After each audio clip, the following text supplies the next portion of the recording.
Hello दोस्तों, आप सभी का स्वागत है हमारे चैनल शाश्वत सीरीपीसी सीरीवेपम। देखिएगा, हम लोग आपके प्रयोगशाला परिचारक भर्ती को कंटिन्यू कर रहे हैं। इसी क्रम में आज का आपका 10वां नंबर का क्लास है और ये आपकी कक्षा जो है विज्ञान को लेकर चल रही है, जो 60 नंबर का है। ठीक है, इसके बाद जो 40 नंबर का सेक्शन है, जैसे ही विज्ञान एक बार कंप्लीट होता है, हम लोग 40 नंबर की तरफ मूव ऑन करेंगे, जिसमें 20 नंबर का आपका सीजी होगा, है ना। 10 नंबर का आपको करंट अफेयर देखने को मिलेगा और 10 नंबर का भारत का आर्थिक भूगोल देखने को मिलेगा। ठीक है, चलिए कंटिन्यू करते हैं। देखिएगा, ये आपका पहला प्रश्न है ना। ये आपका क्या है, तो पहला प्रश्न है। तो निम्न में से कौन सी यांत्रिक तरंगे हैं? तो यहाँ पे सही उत्तर हो जाएगा आपका ध्वनि तरंगे। ध्वनि तरंगे क्या है, तो यांत्रिक तरंगे हैं, याद रखना। और उसके बाद ये जो तीन है, रेडियो तरंगे, प्रकाश तरंगे और एक्स तरंगे, ये तीनों जो है विद्युत चुंबकीय तरंगे हैं। ये तीनों किस तरीके की तरंगे हैं, तो याद रखिएगा विद्युत चुंबकीय तरंगे हैं। ठीक है, ये आपका पहला क्वेश्चन हो गया। ठीक, चलिए आगे बढ़ते हैं नेक्स्ट क्वेश्चन पर। देखिएगा, इस प्रश्न में आपसे पूछा गया है कि एक सितार में किस प्रकार की ध्वनि उत्पन्न होती है, ये आपको बताना है। ए प्रगामियम अनुदैर्घ्य, प्रगामियम अनुप्रस्थ, अप्रगामियम अनुदैर्घ्य, अप्रगामियम अनुप्रस्थ। तो एक सितार है ना, सितार आप देखे होंगे, ये क्या है बेसिकली, तो वाद्य यंत्र है।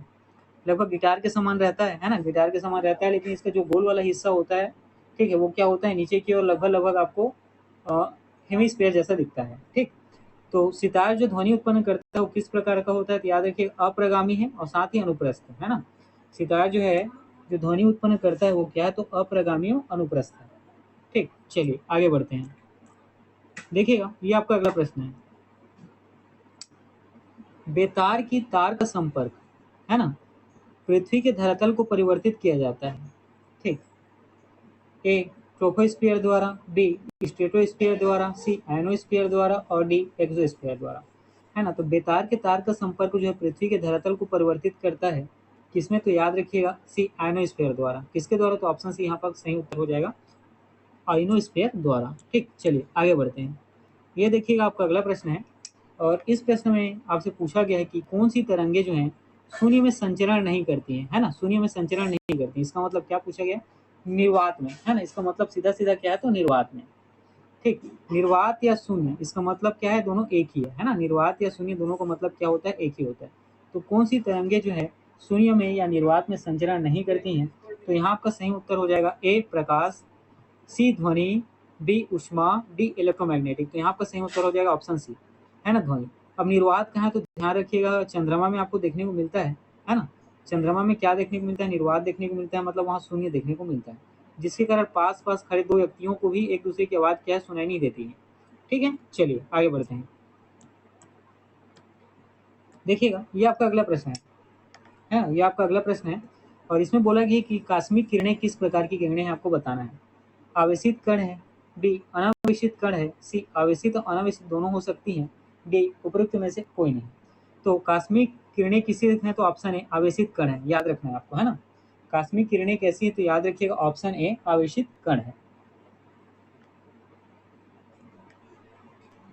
ठीक है, चलिए देखिएगा आपका ये अगला प्रश्न है।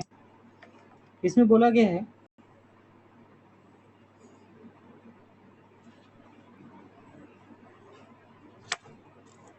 दो उत्तरोत्तर श्रृंग अथवा दो उत्तरोत्तर गर्त के बीच की दूरी को क्या कहते हैं, है ना। दो उत्तरोत्तर श्रृंग और दो उत्तरोत्तर गर्त के बीच की दूरी को क्या कहते हैं, आपसे ये प्रश्न पूछा गया है। ठीक है, तो देखिएगा, ये समझिए एक, ठीक, ये एक दिशा है। इस दिशा में क्या होता है, तरंग का संचरण होता है। ठीक है, तो तरंग का संचरण किस फॉर्म में होता है, इस तरीके से होता है। इस तरीके से आपको तरंग का संचरण देखने को मिलता है।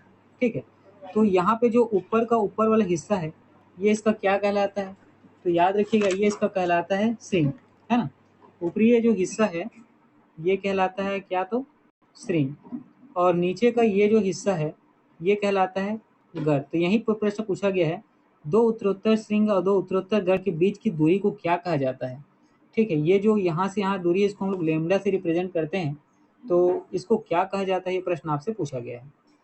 ठीक है, तो देखिए यहाँ पे ए आयाम, बी तरंगदैर्घ्य, सी आवृत्ति और डी इनमें से कोई नहीं। तो इस प्रश्न का सही उत्तर हो जाएगा आपका ऑप्शन बी तरंगदैर्घ्य, है ना। इस प्रश्न का सही उत्तर हो जाएगा आपका ऑप्शन बी तरंगदैर्घ्य।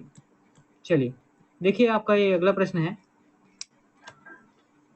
विद्युत चुंबकीय तरंगों का वेग होता है क्या, ये आपको बताने हैं। देखिए ये इस एक्चुअल में इस तरीके से है, ठीक। स्टार का क्या मतलब होता है, गुणा होता है। 3 टू द पावर 8 मीटर प्रति सेकेंड, ठीक है। या इसको मैं इस तरीके से लिखता हूँ, समझिएगा, ठीक। और यह है आपका 3 × 10 10⁻7 मीटर प्रति सेकेंड, ठीक है। उसी प्रकार यह है 3 × 10⁻6 ms to the power -1। 3 to the power क्या है यहाँ पे, ये हो जाएगा आपका 5। ये क्या है, एक्चुअल में 5 है ना। ये 5 है और ms टू द पावर -1 और डी उपयुक्त में से कोई नहीं। तो विद्युत चुंबकीय तरंगों का वेग का मान कितना होता है, तो याद रखिएगा यहाँ पर ऑप्शन बी आपका सही उत्तर हो जाएगा। यहाँ पर ऑप्शन बी जो है आपका क्या, तो सही उत्तर हो जाएगा 3 × 10⁻7 m s to the power -1, ठीक है। 3 × 10⁻7 मीटर प्रति सेकेंड, ठीक है। ये किसका है, तो विद्युत चुंबकीय तरंगों का मान होता है ना, ठीक। चलिए आगे बढ़ते हैं।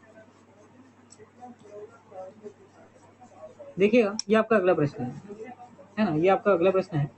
इस प्रश्न में आपसे क्या बोला गया उसके बारे में डिस्कस करते हैं। विद्युत चुंबकीय विकिरणों में किसकी ऊर्जा ज्यादा होती है, आपको बताना है। कैसा हो, विद्युत चुंबकीय प्रवृत्ति रखता हो, है ना। विद्युत चुंबकीय क्या हो, प्रवृत्ति रखता हो, और इसमें किसकी ऊर्जा जो है सर्वाधिक होती है, आपको बताना है। ए दृश्य प्रकाश की, सी पराबैंगनी किरणों की, डी अवरक्त किरणों की, डी एक्स किरणों की। तो याद रखिएगा विद्युत चुंबकीय किरणों में एक्स किरणों की ऊर्जा सबसे अधिक होती है ना। विद्युत चुंबकीय किरणों में एक्स किरणों की ऊर्जा सबसे अधिक होती है।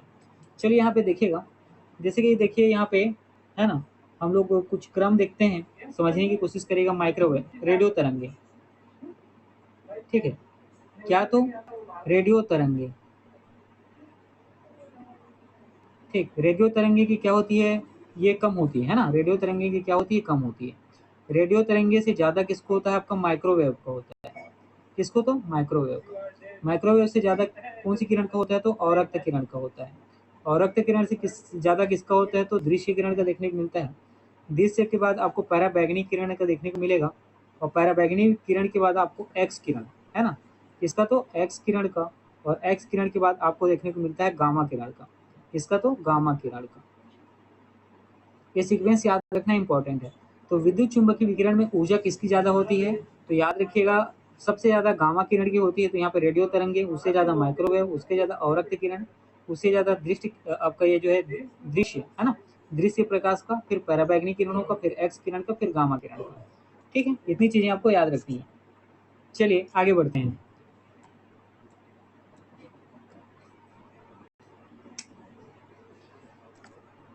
देखिएगा ये आपका अगला प्रश्न है, निम्नलिखित में से किस प्रकार की तरंगों का प्रयोग रात्रि दृष्टि उपकरण में किया जाता है, ठीक है। ज्यादातर इस चीज का इस्तेमाल आपको देखने को सेना के द्वारा किया जाता है ना, रात में, ठीक है। रात में क्या होता है, किसी क्षेत्र में ऑपरेशन करना होता है या अपने क्षेत्र में सर्विलेंस करना रहता है, तो लोग क्या करते हैं, चश्मा पहनते हैं ना, नाइट विजन चश्मा पहनते हैं। और साथ ही इसका अभ्यारण्य या आपके जो नेशनल पार्क है वहाँ भी इसका इस्तेमाल आपको देखने को मिलता है, ठीक है। क्योंकि रात के समय किसी भी आकस्मिक घटनाएं या किसी सर्विलेंस के लिए, ठीक। तो जो रात्रि में, है ना, जो, ठीक है, रात्रि में जो विजन के लिए आप क्या करते हैं, जो यंत्र का इस्तेमाल करते हैं, उसमें कौन सी तरंगे प्रयोग में लाई जाती है, प्रश्न आपसे पूछा गया है, ठीक है। ए रेडियो तरंगे, सी अवरक्त तरंग, डी सूक्ष्म तरंग, डी उपयुक्त में से कोई नहीं। तो याद रखिएगा नाइट विजन के लिए इस्तेमाल होने वाले जो यांत्रिक मशीन है, ठीक है, या जो यंत्र है, उसमें अवरक्त तरंगों का प्रयोग किया जाता है। किसका, तो अवरक्त तरंगों का। ऑप्शन बी आपका सही उत्तर हो जाएगा। चलिए आगे बढ़िए, ये आपका अगला प्रश्न है ना। ये आपका क्या, तो अगला प्रश्न है, ध्यान दीजिएगा।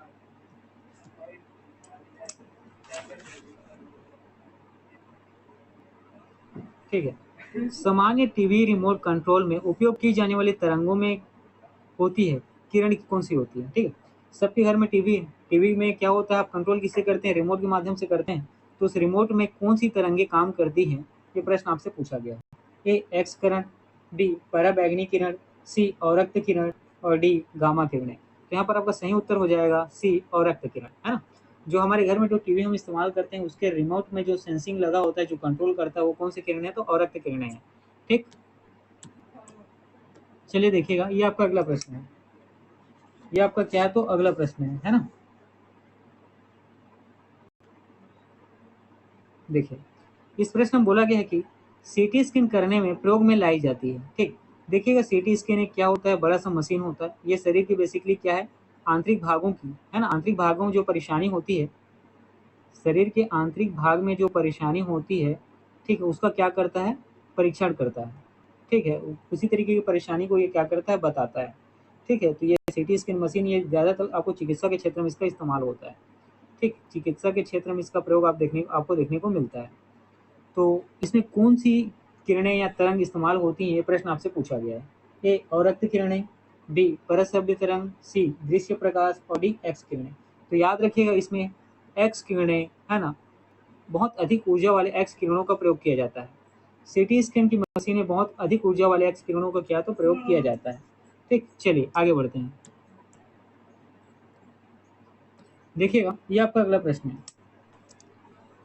तो निम्नलिखित में से किसका आविष्कार जो है विल्हेल्म रोएंटगेन द्वारा किया गया, ये आपको बताने हैं। ए, रेडियो, बी, एक्सरे मशीन, सी, बिजली का बल्ब, डी, उपयुक्त में से कोई नहीं। तो याद कर रखिएगा, विल्हेल्म रोएंटगेन के द्वारा एक्सरे मशीन का आविष्कार किया गया है। ठीक, इसका तो एक्सरे मशीन का आविष्कार किया गया है, और इसके लिए इनको नोबेल पुरस्कार मिला था। इसके लिए इनको नोबेल पुरस्कार क्या किया गया था, प्रदान किया गया था। कब, तो याद रखिएगा 1901 में, 1901 में। और क्षेत्र कौन सा हो जाएगा इनका नोबेल पुरस्कार का, तो भौतिकी। ठीक है, नोबेल पुरस्कार का कौन सा क्षेत्र हो जाएगा, तो याद रखिएगा भौतिकी। ठीक है, इतनी चीजें क्लियर हुई।